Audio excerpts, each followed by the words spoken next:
every way, to all expressions within creation. Equal in every way. Unique, yes, but equal. Obvious. It's obvious to us. The key is to allow it to be obvious to you. April! Yes. Would you like to remove item 10? Okay.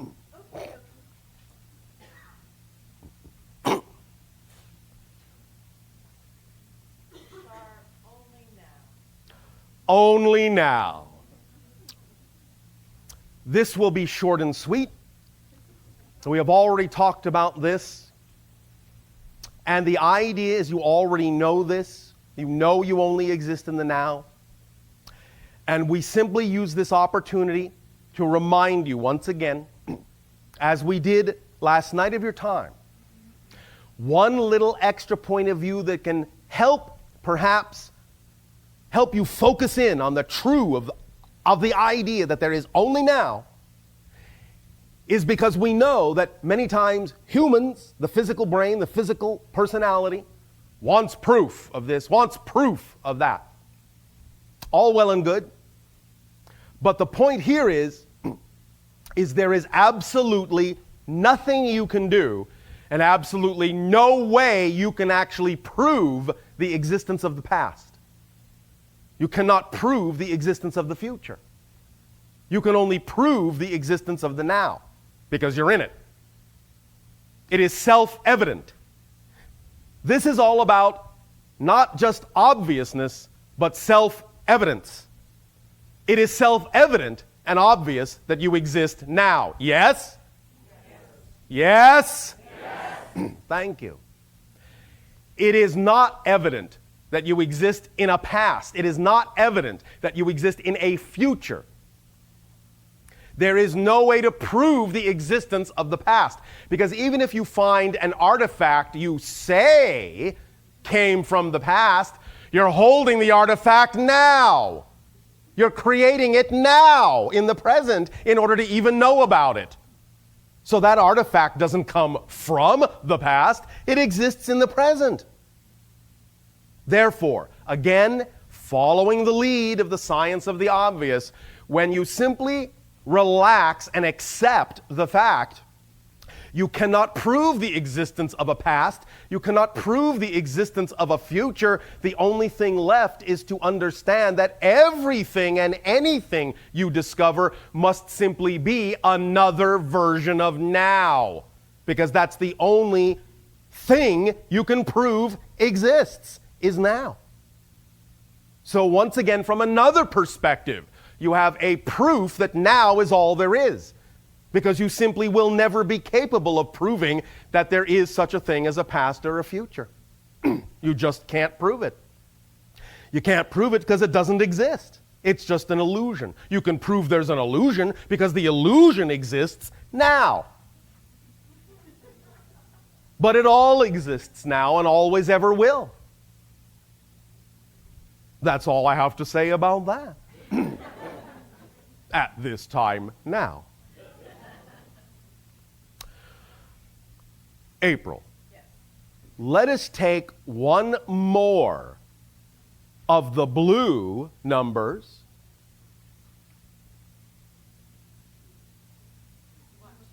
Do I? Do you? All right. Okay. Your class. What number do you want? And? Whole. All right. Who wants to volunteer to answer this one?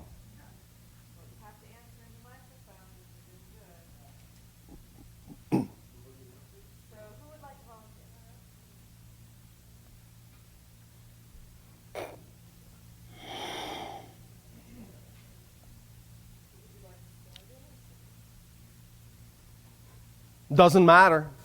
I'm answering the meaning of whole, correct? You are answering the question I'm about to ask you. Are you ready? Yes. All right. Now, again, if you already know the answer to this riddle, don't say anything.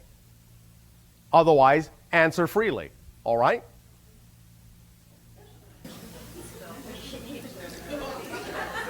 Yes. Whole in this case is spelled H-O-L-E for those listening in. All right? Are you Yes. ready to answer the question? Yes, sir. Oh, sir. Oh, all right. Are you listening? Absolutely. All right. Are you paying attention? Fully. Thank you. All right. How much soil is in a hole 1 yard by 1 yard by 1 yard deep? None. I told you not to answer. Oh, shoot. That's all right. It's all right. You are correct. There is no soil. in Couldn't the help hole. it. So the idea again is that you are truly beginning to pay attention. All right? Cool. Guess whatever temperature you want. Cool, hot, doesn't matter to me. Thank you for your participation. Thank you, Bashar. Let's go to number 3. In the brain teasers. One, two, three. What do we have? We have 11 letters. 11 letters. All right, who wants to answer this one? Come on, somebody's brave. Maybe we should have someone. Be bold, be bold. That's another thing this class is all about. Hello. Hello. Thank you for volunteering. Thank you. Are you ready for the question? I believe so. Are you sure? No, not really. But I'm going to try to be. Well, all right, if you want. Or you can just be ready. I'm ready. All right, thank you. Are you sure? Yes. Yes. All right. Which 11-letter word does everyone always spell incorrectly?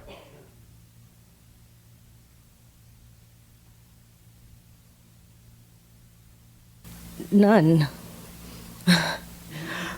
No. Would you like another guess? Which 11 letter? Which 11-letter word does everyone always spell incorrectly? There couldn't be one. There is. There is an 11-letter word everyone always spells incorrectly. Incorrectly. Are you beginning to get the point? Do you see how obvious that is when you let it be? And how your own inbred assumptions took you in a completely different direction? I actually told you the answer. Thank you for your Thank you. participation. Okay. Did you have fun? Yes. Thank you. Thank you. Are you sure you're ready for more? Yes. Bring it on. Oh, all right. Oh, listen to the. Oh, all right. Bring it on. Beat us up some more, Bashar. All right. Well, let's do a little change of pace, shall we? All right. You may, if you wish, pull the next number in the orange. 11. I feel like I'm going 2 different ways. What? Oh, well, that's all right. That can have its advantages. We have already done the normal numbers 1 through 10. And now the next one is, 11. Oh, that's your favorite number, isn't it? it is a number. We have C sharp. C sharp. You may sit if you wish. Okay, the letter C and then the word sharp. Yes, C sharp. Now, I think some of the double entendres might be immediately evident to anyone. C sharp is what we are attempting to create here, your ability to see sharply what's going on in your reality, what's going on within yourselves. However, we are also talking about this to the musically inclined. Many individuals have asked the question over and over, what is the tonal vibration of the earth? C sharp. So, anyone who wants to explore the idea of playing with C sharp, and in fact it's actually just slightly above C sharp, but anyone who wants to play with that tonally with any of the other tools we have also used, you will find that by allowing yourself to resonate within a bubble of noise, if you wish, music, if you wish, vibration, if you wish, of C sharp, it will allow you to identify, resonate harmoniously with the earth vibration.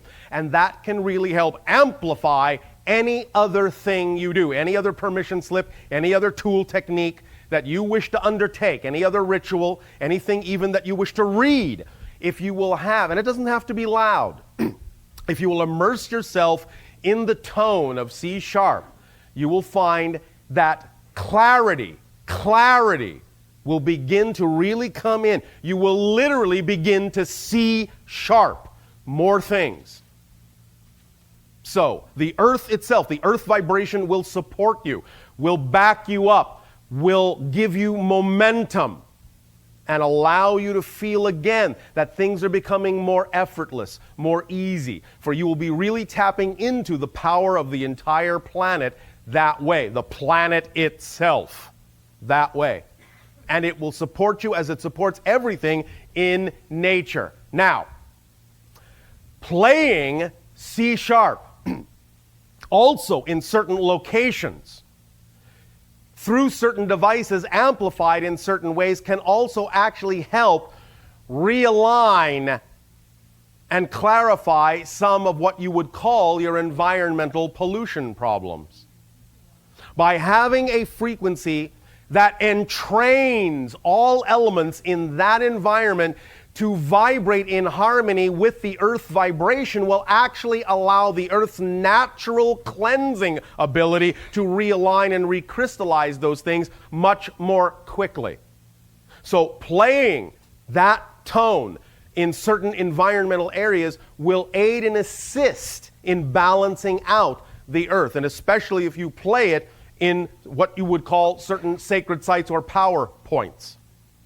And you can amplify this if you wish with crystals. Again, it is a permission slip, but at the same time, crystals are representative to some degree of that clarity, of that alignment, of that resonance that the C sharp represents, that the earth vibration represents. So anytime you can reflect that back to the earth, you will create an amplification wave that will build and build and build and build and build and start to help accelerate all the processes that need to be accelerated to bring clarity back to the earth in a multitude of ways. You follow along? You can find that out yourself. That is part of your exploration. I believe you call it, homework? This is, after all, a class. So, Earth's vibration is actually a little higher than that now. Go and explore, you'll find out. Go and explore, you'll find out. As you explore, that process itself will put you in touch with certain things you need to know to be able to really take advantage of some of these things we are talking about. So in this case, and in most cases, the process is key, is important. So if you find that suddenly your curiosity is sparked by that, go find out. All right? All right. Now, what is your time frame at this moment?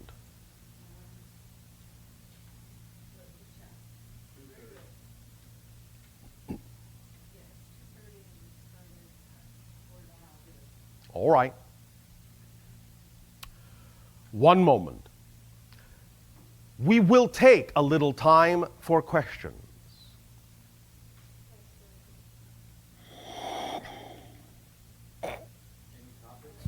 Hi, Bashar. Andrew, good day. I have two questions, and one relates directly to what you've been talking about, so there's a synchronicity there. All right. My so-called, not so-called, my power has been increasing through my work, through my organization. All right. And I've discovered, or I realize that when I'm in very intense situations, I tend to get so stressed out, You choose to. I choose to lose my temper or react in a negative All right, manner. and why do you choose that? What do you think that will get you? Well, I've been trying to understand this more, and I was... Okay, Keep it simple. all right. Just answer the question. What do you think choosing that modality will get you? I suppose attention to the person that I'm in communication with. Why do you believe that will get you attention? Well, in the situation that happened last week, I was my assistant was arguing with me or trying to talk, and she wouldn't let me speak. Yes. She just kept going on and on and on. Yes. And I was under a lot of stress and pressure from other things, I and see. I yelled. And I hated myself afterwards for doing that. I see. You like compounding this, yes? Well, I choose not to consciously, and I want to All know right. how I can. Was in your mind it ever a viable choice to simply walk away? No, because the situation had to be addressed. What makes you think walking away isn't addressing the situation? You see, you are coming into this scenario with a lot of assumptions, a lot of preconceived labels. When someone will not let you speak, walk away. Believe me, they'll stop talking. Once they stop talking, then you can come back. Well, in other situations when this has happened, I discover that my voice and my tone when I'm communicating is sharp and Yes, negative. yes. But in a professional manner, I have to continue communicating, but it's a challenge for me to choose to do that in a different manner. Yes. So choose. If you know that's your preference, choose. But the point is, when you give yourself the space to not have to answer, you will then have more ability to choose to answer in the way you prefer. You're just not giving yourself the space to not have to answer. And that's what's putting pressure on you. You don't have to answer when someone insists that you should or when you think the situation demands it. You don't have to. You need to really rethink the whole concept of structure here for yourself, because you keep imposing structure on yourself that forces you into a box that you don't like. And that's what makes you squeal, because you're stuck in that box of your own making. As soon as you realize you can simply open the box and walk away, then you will take the pressure off. Then you can ride the wave of what happens next in a manner that you prefer. You need to be a little bit more creative about your options, which I think would go hand in hand with an organization called Create Now. Yes. All right? Relaxation is not just relaxation. Relaxation is also backing off of your preconceived notions about how you think things need to be done. You need to relax those restrictions, relax those limitations, relax those parameters, and open up to new paradigms and new ways of doing things. And if it spontaneously hits you, when you suddenly realize you're not in the state you prefer to be, in that moment, get into the state you prefer to be. And even if you don't actually walk away, by allowing yourself to suddenly tune the other person out and get into the state you prefer to be, again, they'll stop talking, or at least they'll stop what they're saying and look at you and go, "Are you listening to me?" You're saying, "Oh, I apologize. My mind wandered off into a state I prefer to be in."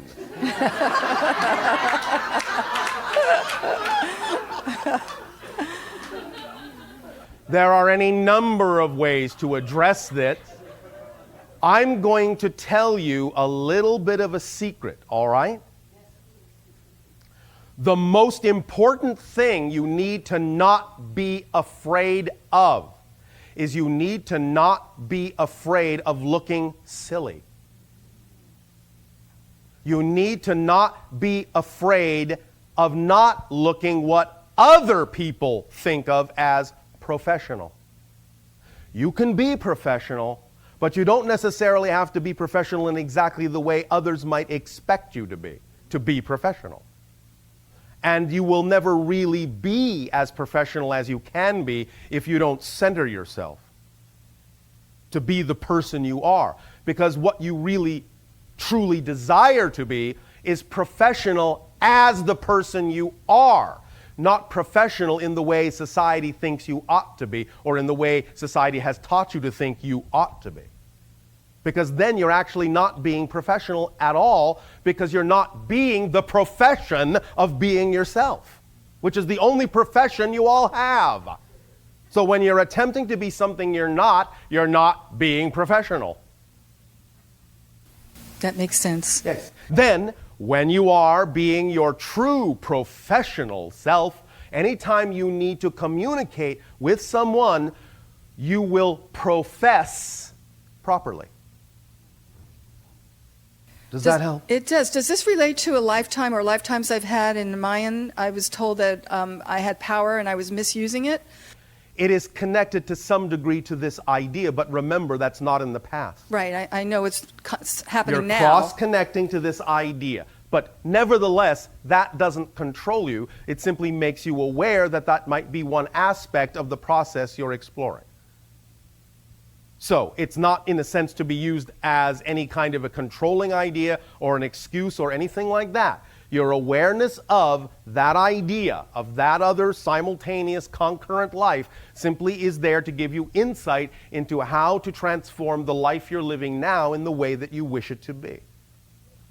So if you recognize through that idea, that other incarnation, that there are issues of control here, then it gives you an opportunity to recognize that you can relax that control and allow true control to take over when you're working with the higher self, and not be so afraid of looking foolish, looking silly, looking unprofessional, doing something wrong, and all that.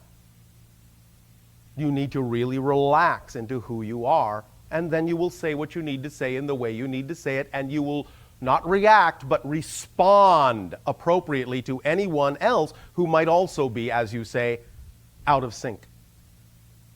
Makes sense. Thank you. And I have a question for Terry Binkovitz, who was here last night. She and her partner took their 8.5-year-old. You can't talk about it? Not now. Okay. Thank you. Thank you. Any other question? Yes. Hi, Bashar. And to you, good day. I have 2 quick questions for you. Time's up. Not quick enough. Now, One, did the questions have to be quick? well, they're easy. How about that? All right. I wanted to know if food really matters, what we eat. Meaning, What an interesting question, and what an interesting way you put it. Sure. Does And food can I add to that? matter?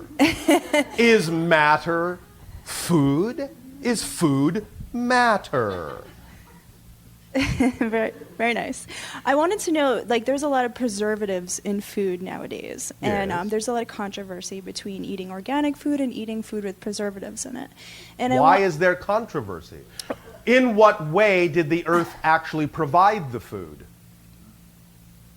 Did it provide the food with preservatives on it? No. Then why is that even a question?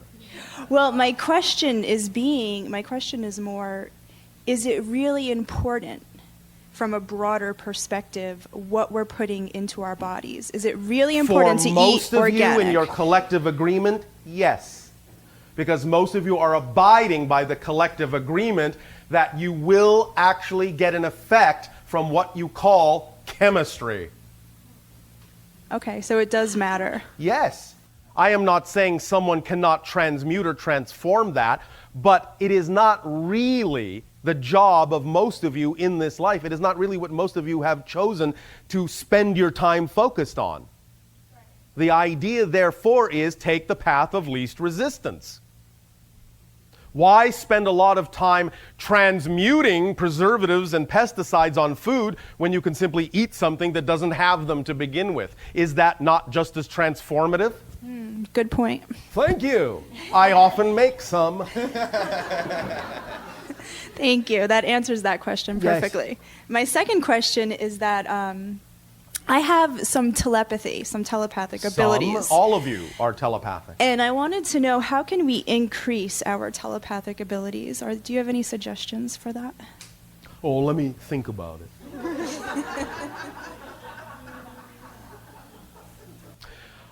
Again, I remind you this.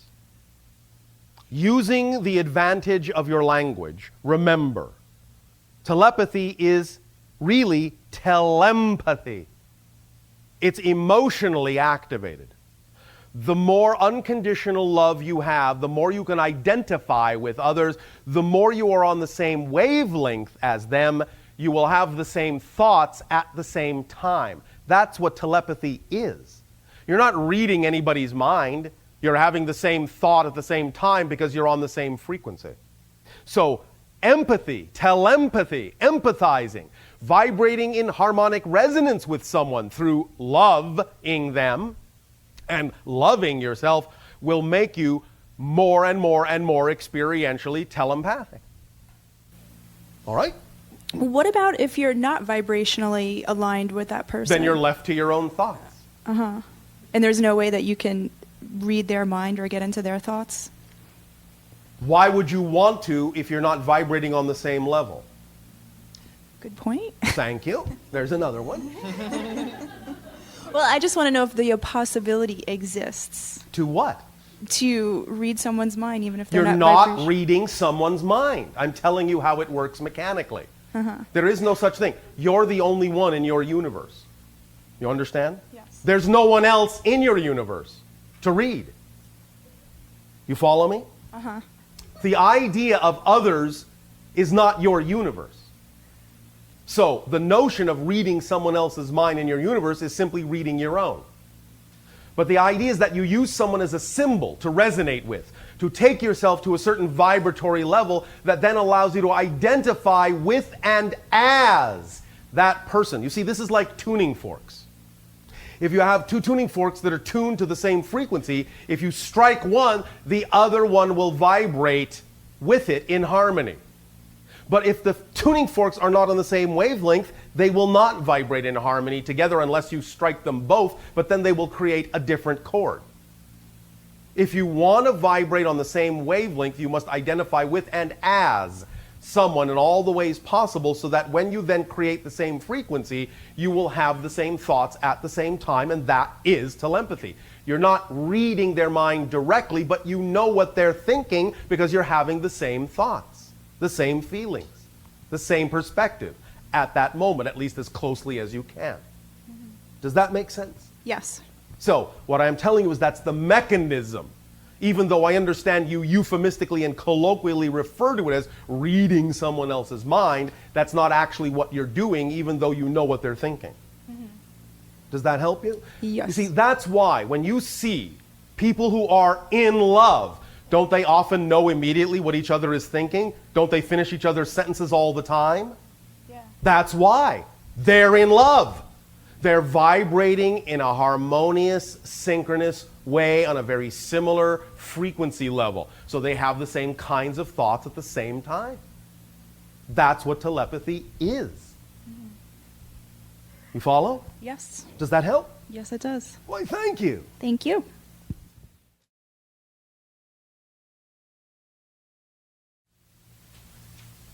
Thank you. Are you sure? Yes. All right. A farmer has 15 sheep. Yes. All right. A farmer has 15 sheep. All but 8 of them die. How many are left?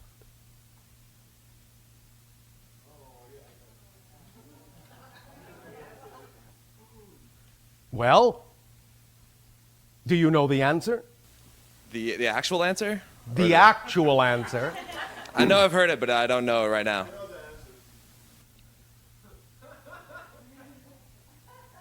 Do you want some time to think about it? Would you like me to repeat it? All but 8 of them die. A farmer has 15 sheep. All but 8 of them die. How many are left?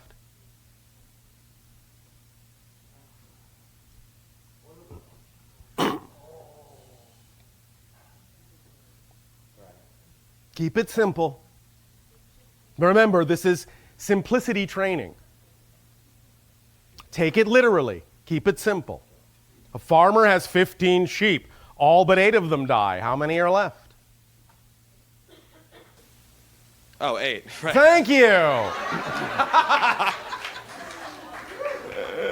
See how long that took? Yeah. All right. Since you enjoy math so much, we're going to take you on another little journey, if you don't mind playing along. Please. All right. What's your name? Matthew. All right, Matthew. All right. Are you ready? Yes. All right. No one use a calculator for this. Do it in your head. All right? All right? Okay. All right. You're driving a bus. It already has 15 passengers on it. You arrive at your first stop. 6 people get on, 2 people get off. You go to the next stop. 7 people get on, 3 people get off. You go to the next stop. 10 people get on, 4 people get off. You go to the next stop. 5 people get on, 10 people get off. What's the bus driver's name?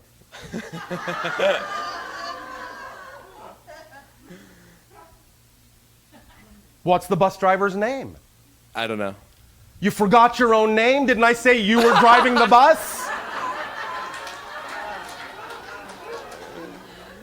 Very good, thank you. You get the point? Yes. Thank you. Thank you for volunteering.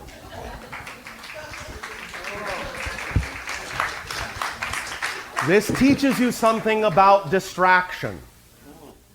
All right? My wife counted the number of people that got on and off and came up with 24. That's all well and good. Of course, that wasn't the question. Probably an accurate answer. It may be. Now,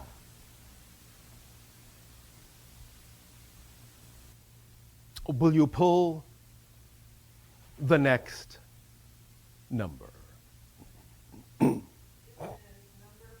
Yes, it is. And all the 14s with it. All 14 with it. Okay. Wow. Right. Well, the first one I just told says laws as states. Yes. And then we will reveal. Should I read them off as I'm ripping them? Absolutely. Okay.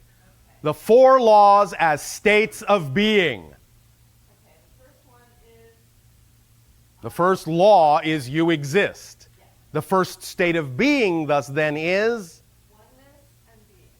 oneness and beingness. The second law, the one is all, the all are one. And the state of being that goes with it is Separation and connection. separation and connection. The third law, what you put out is what you get back. And the state of being that goes hand in hand is Reflection and attraction. reflection and attraction. The fourth law is change is the only constant. All things change except for the first 3 laws. And the state of being is Action and experience. action and experience. Thank you very much. You may sit down. This translation of the 4 laws that underlie everything in creation, translated into states of being, is what can allow you to gain a better foothold on understanding how to apply the 4 laws in your daily life. If you understand that you can apply them as states of being, allow yourself to shift into these states of being and, in a sense, combine these states of being into one overall state of being, that will be the state of your true essence, your true self, that will allow you to flow effortlessly from the idea to the manifestation, from the idea to the manifestation in physical reality. Beingness, oneness, we have already discussed. You are everything in that sense. You are one thing. One is all, the all are one. Again, a reinforcement of that idea, but through the concept of reflection. Through that concept, you understand that the one becomes the many by self-awareness, by self-reflection. One by itself has no concept of another. Thus, in that sense, in the oneness, there is actually no self-awareness.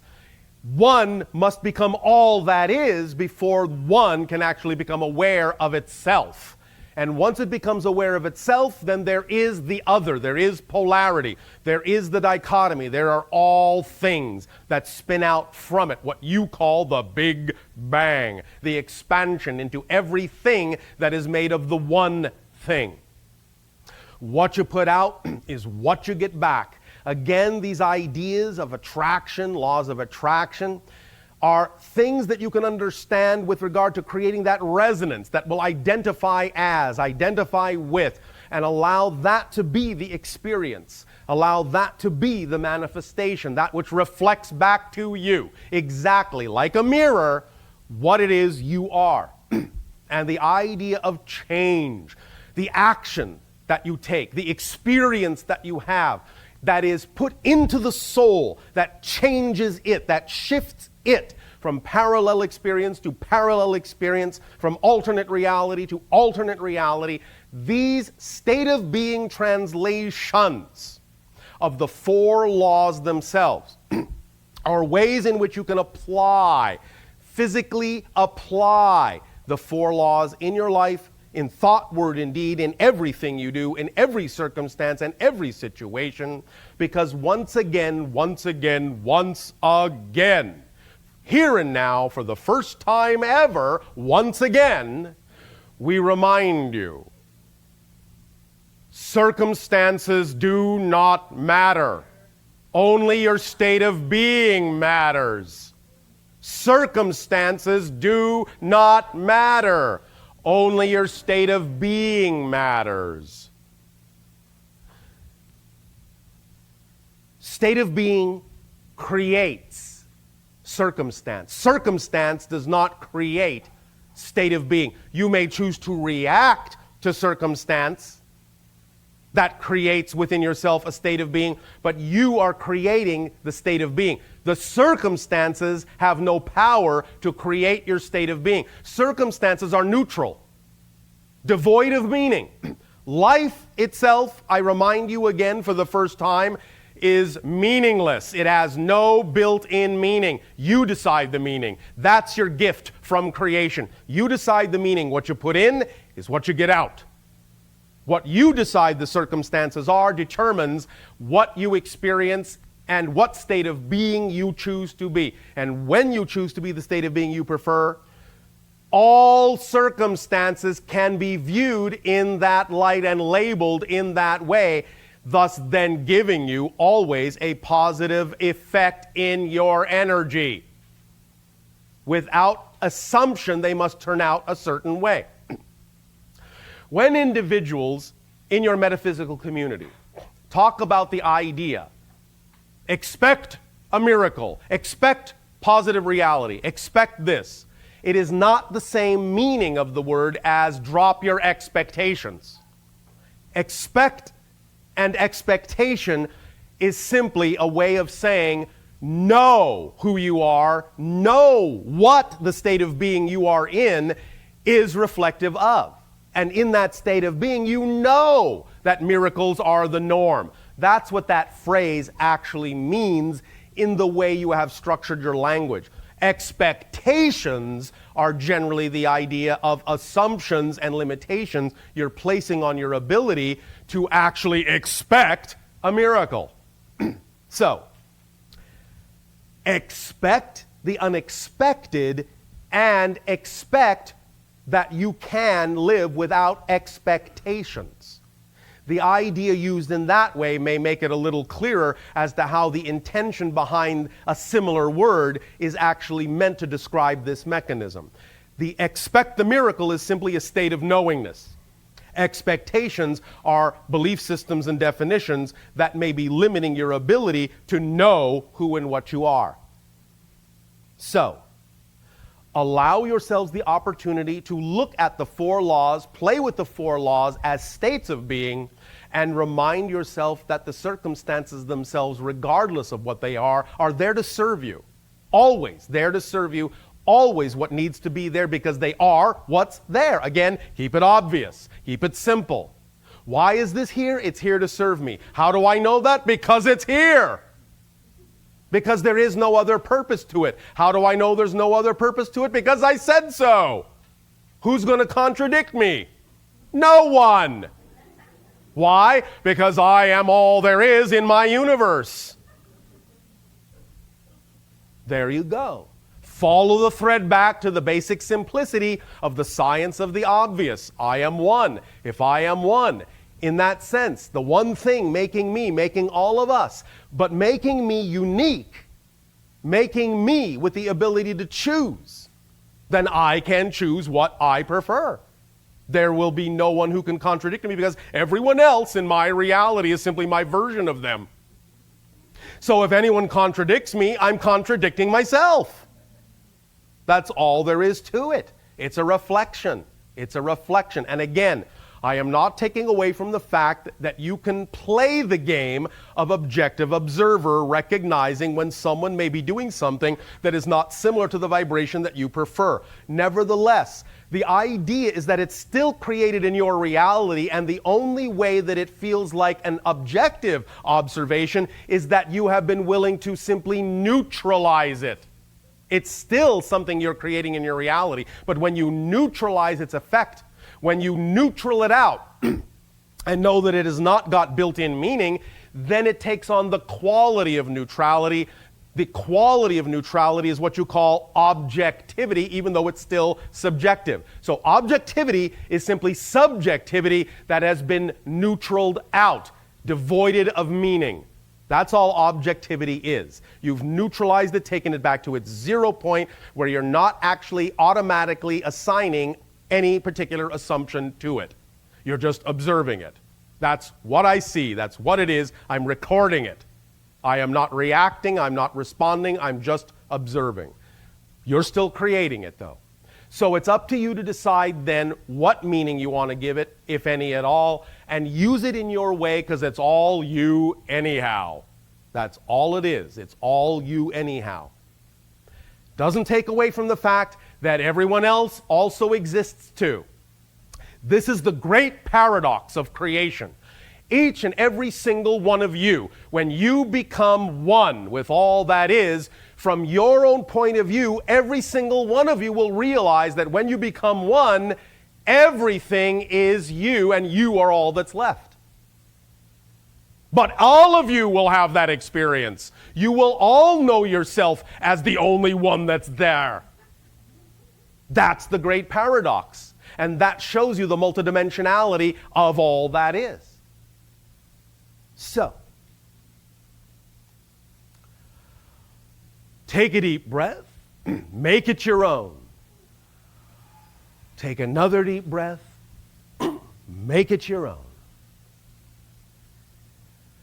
Take another deep breath and make it your own. Now, April, are there any pieces of paper left? Would you like to rip them off? What's under them?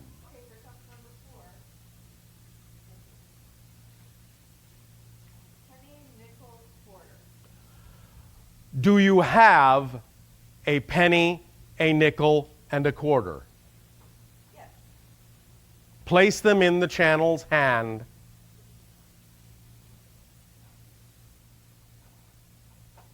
Almost there, Bashar.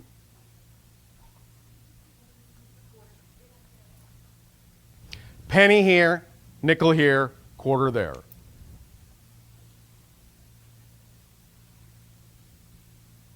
All right. Who wants to volunteer for this one? Not all at once, please. Well, we know we have someone that's coming. All right. I pointed, but I forgot that you might not see that. Oh, it's Kim. Hello, Bashar. And to you, good day. Take your electronic microphone device.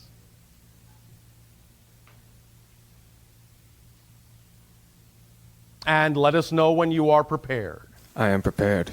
Are you sure? Yes. All right. Now, are you sure? Yes. All right. Really? Absolutely. All right, thank you. Here we go. Tommy's mother has 3 children. She called the first one Penny. She called the second one Nick. What did she call the third one? Tommy. Thank you. Very good. You're catching on. You may sit. Thank you.